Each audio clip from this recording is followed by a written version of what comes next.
Hello दोस्तों, आपका ज्ञान शुक्ला लर्निंग में स्वागत है। दोस्तों, जब हम पढ़ाई की बात करते हैं या किताबों की बात करते हैं तो हम बचपन से देखते चले आ रहे हैं कि किताबों के ऊपर पीछे साइड NCERT लिखा रहता है। तो दोस्तों, हम ये तो जानते हैं कि NCERT किताबों से संबंधित है, यानी कि शिक्षा से संबंधित है। तो आज हम इसके बारे में और ज़्यादा जानेंगे, गहनता से अध्ययन करेंगे। तो चलिए स्टार्ट करते हैं अपना टॉपिक। NCERT राष्ट्रीय शैक्षिक अनुसंधान एवं प्रशिक्षण परिषद। लेते हैं अपने पहली स्लाइड।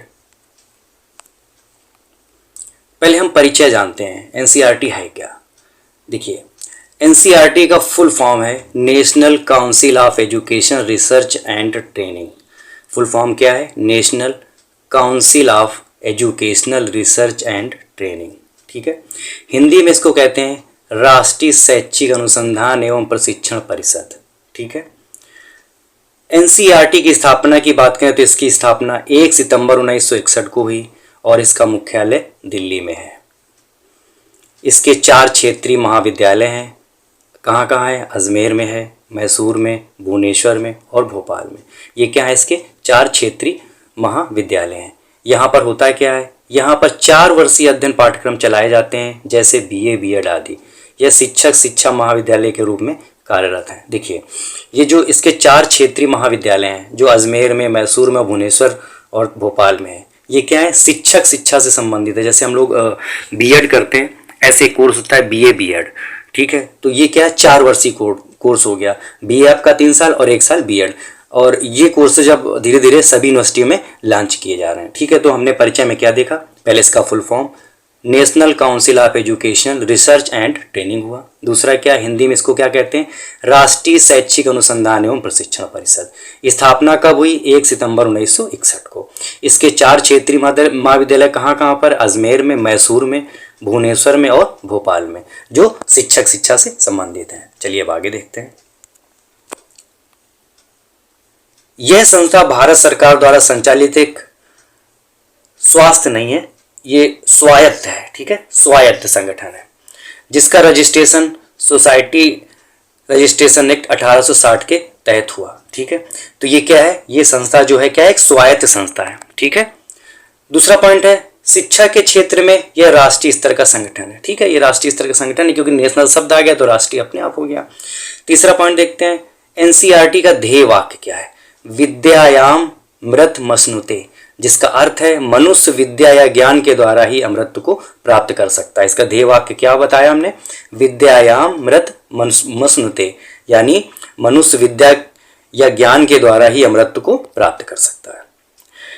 अब यह ध्येय वाक्य ईशावास्य उपनिषद से लिया गया है। जो आपको ऊपर ये ध्येय वाक्य बताया हमने, विद्यायाम मृत मनुष्यते, ये कहाँ से लिया गया है? ईशावास्य उपनिषद से लिया गया है। NCERT के 63वें स्थापना दिवस पर इसको डीम्ड विश्वविद्यालय का दर्जा दिया गया। अभी इसका हाल ही में 63वां जो स्थापना दिवस मनाया जा रहा था, उसमें धर्मेंद्र प्रधान ने इसको डीम्ड विश्वविद्यालय का दर्जा प्रदान किया। नेक्स्ट है आपका राष्ट्रीय शिक्षा नीति 2020 के अनुसार NCERT प्रारंभिक शिक्षा ECCE, स्कूल शिक्षा, वयस्क शिक्षा के लिए राष्ट्रीय पाठ्यचर्या की रूपरेखा NCF विकसित करने के लिए एक नोडल एजेंसी है। ठीक है, अब इसको क्या है? ये 2020 से क्या हो गया? एक नोडल एजेंसी के रूप में हो गया। किसके लिए? वयस्क शिक्षा की बात हो, चाहे स्कूल शिक्षा की बात हो, या NCF जो रूपरेखा होती है पाठ्यक्रम की, पाठ्यचर्या की, उसको विकसित करने के लिए इसको एक नोडल एजेंसी के रूप में इसको माना गया है। अब हम बात करेंगे उद्देश्यों की। ऑब्जेक्टिव मतलब NCERT बनाने के पीछे क्या उद्देश्य होंगे। तो पहला उद्देश्य लेते हैं, इसका मुख्य उद्देश्य विद्यालय स्तर की शिक्षा में गुणात्मक सुधार लाने का कार्य करना है। ठीक है, यद्यपि NCERT शिक्षक शिक्षा और विद्यालय शिक्षा दोनों से संबंधित है, लेकिन इसका जो मुख्य कार्य है या मुख्य उद्देश्य क्या है? विद्यालय स्तर की शिक्षा को देखना, उसमें गुणात्मक सुधार लाना है। कक्षा 1 से 12 तक की पाठ्य पुस्तक तैयार करना, पूर्व प्राथमिक स्तर के लिए अनुदेशन सामग्री तैयार करना। ठीक है, 1 से 12 तक की क्या करेगा? ये पाठ्य पुस्तकें तैयार करवाएगा और प्राथमिक स्तर के लिए अनुदेशन सामग्री की तैयारी करवाएगा NCERT। नेक्स्ट देखते हैं, स्कूलों के लिए विज्ञान किट तैयार करना, अंतरराष्ट्रीय संस्थाओं जैसे यूनेस्को, यूनिसेफ आदि संस्थाओं से संपर्क स्थापित करना। तो स्कूलों के लिए क्या करेगा, ये विज्ञान किट की तैयार करवाएगा और अंतरराष्ट्रीय संस्थाएं जैसे यूनेस्को, यूनिसेफ आदि हैं, इनसे क्या करेगा, संपर्क में इनके रहेगा। नेक्स्ट है क्षेत्रीय शिक्षा कॉलेजों की स्थापना करना तथा शिक्षा के स्तर को गुणात्मक सुधार लाना।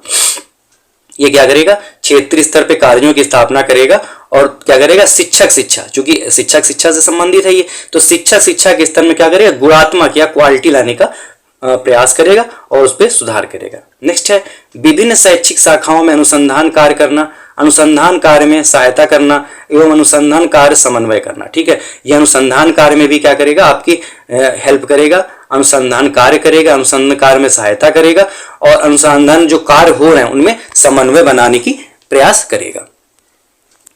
अब हम जान लेते हैं इसके कार्यों के बारे में, फंक्शन के बारे में।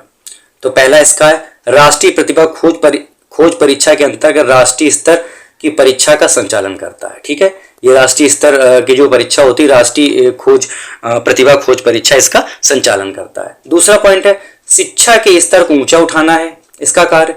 अध्यापक शिक्षा के क्षेत्र में समान तथा विद्यालय शिक्षा क्षेत्र में विशिष्ट कार्य करती है। जो एनसीईआरटी संस्था है, इसका क्या है, इसका कार्य है शिक्षा के स्तर को ऊंचा उठाना। लेकिन क्या करती है, अध्यापक शिक्षा के क्षेत्र में तो सामान्य कार्य करती है, ठीक है, लेकिन जो विशिष्ट कार्य करती है वो क्या, कहाँ करती है, विद्यालय शिक्षा, यानी छोटे बच्चों को जो शिक्षा होती है 1 से 8 तक की बात करें तो वहां पर इसका कार्य क्या है, विशिष्ट कार्य है, मेनली वही कार्य करती है।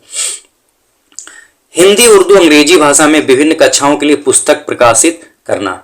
इसका एक कार्य यह भी है कि हिंदी, उर्दू और अंग्रेजी 3 भाषाओं में क्या करती है, पुस्तकों का प्रकाशन करना भी इसका कार्य है। नेक्स्ट पॉइंट है राष्ट्रीय पाठ्यक्रम फ्रेमवर्क, इसको नेशनल करिकुलम फ्रेमवर्क भी बोलते हैं, एनसीएफ। पाठ्य वस्तु, पाठ्य पुस्तक एवं शिक्षण सामग्री का निर्माण एवं उन्नत करना। ये एनसीएफ बनाता है और उसमें पाठ्य वस्तु, पाठ्य पुस्तक और शिक्षण सामग्री का निर्माण को उन्नत करने में ये एजेंसी कार्य करती है। नेक्स्ट है परीक्षा प्रणाली में सुधार करना भी इसका एक कार्य है। नवाचारी पूर्व सेवा शिक्षा कार्यक्रमों तथा क्षेत्रीय स्तर पर आयोजन करना। ये क्या करती है, कुछ भी नया नवाचार होता है उसमें क्या करता है, ये कार्यक्रम आयोजित करती है और क्षेत्रीय स्तर पर इनका आयोजन भी कराती है और परीक्षा प्रणाली में सुधार के लिए भी ये वर्क करती है। अब हम बात करेंगे इसके शैक्षिक विभाग एवं इकाइयों की। वैसे दोस्तों इसके शैक्षिक विभाग तो कई हैं, लेकिन उनमें से कुछ हमने विभाग यहाँ पे जो इंपॉर्टेंट है उनको सम्मिलित किया है। तो पहली बात करते हैं हम राष्ट्रीय शिक्षा संस्थान नई दिल्ली। यह एक शोध संगठन है जिसका अपना शैक्षिक विभाग है। तो जो राष्ट्रीय शिक्षा संस्थान नई दिल्ली में है, ये क्या है, एक शोध संगठन है, यानी शोध कार्य करता है ये, और इसके अपना एक शैक्षिक विभाग भी है। नेक्स्ट लेते हैं आपका राष्ट्रीय शैक्षिक प्रौद्योगिकी संस्थान नई दिल्ली। इसको इंग्लिश में क्या बोलते हैं, CIET, central institute of educational technology. इसकी स्थापना कब हुई, ये 1984 में हुई थी। ठीक है, और इसका कार्य क्या है, इसका कार्य मोस्टली आपने देखा होगा दूरदर्शन वगैरह के लिए कार्यक्रम तैयार करता है या कुछ भी तकनीक से संबंधित होता है तो उसमें ये आपकी हेल्प करता है या उस तरह के कार्यक्रमों का आयोजन करता है। नेक्स्ट लेते हैं सुंदरलाल शर्मा केंद्रीय व्यावसायिक शिक्षा संस्थान भोपाल।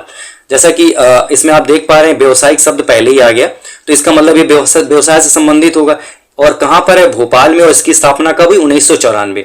यह माध्यमिक स्तर पर शिक्षा के व्यवसायीकरण की वास्तविक रूप देने के साथ कार्य शिक्षा में सुधार का कार्य भी देखता है। तो जो माध्यमिक शिक्षा होती है, माध्यमिक स्तर कौन सा होता है आपका, ये इंटर तक है, तो उसमें क्या करता है, ये देखता है कि इसमें कैसे व्यवसाय से कैसे इसको रिलेट किया जा सकता है। तो ये इसका क्या कहा, ये इसका सुंदरलाल शर्मा का व्यवसायिक कार्य हुआ।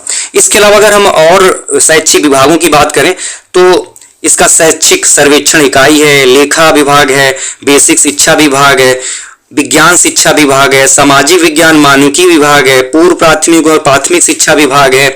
इस तरह इसके करीबन 28 विभाग हैं। ठीक है, 28 विभाग हैं। अगर हम बात करें इसके क्षेत्रीय कार्यालयों की तो इनकी संख्या, जो क्षेत्रीय कार्यालयों की संख्या है, ये लगभग 15 है। ठीक है, तो ये था हमारा टॉपिक एनसीईआरटी। और एनसीईआरटी से हम भली बात परिचित हैं, लेकिन अभी तक सिर्फ इतना ही हमें मालूम था कि ये जो पाठ्य पुस्तकों का प्रकाशन ही करता है, ये तो सभी लोग जानते हैं। इसके अलावा आज हमने इसके बहुत सारे कार्य और क्या क्या किन किन क्षेत्रों में संस्था कार्य करती है हमने आपको बताया। आशा करते हैं ये वीडियो आपके लिए उपयोगी साबित होगा। धन्यवाद।